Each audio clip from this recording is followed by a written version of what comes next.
बदलाव किया गया है। 26 और 27 जून को कई रास्ते पर वाहनों की प्रतिबंध लगा रहेगा। अगर आप 26 और 27 जून को घर से बाहर निकल रहे हैं तो यह खबर आपके लिए बेहद जरूरी है।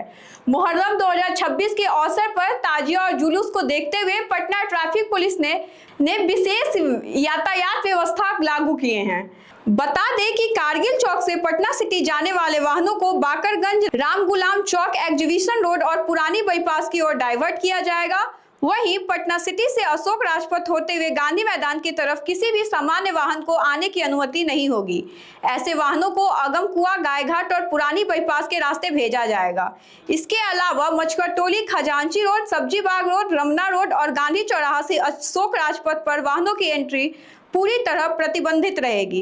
भारी वाहनों के लिए विशेष पाबंदियां लगाई गई है। नौबतपुर से फुलवारी शरीफ, अनीशाबाद मार्ग और 0 माइल से पटना शहर की ओर भारी वाहनों का प्रवेश रोक दिया जाएगा। हालांकि इमरजेंसी सेवाएं वाहनों के लिए कोई प्रतिबंधित नहीं लगाई गई है, इसीलिए अगर आप घर से बाहर निकल रहे हैं तो यह खबर देखते हुए जाए।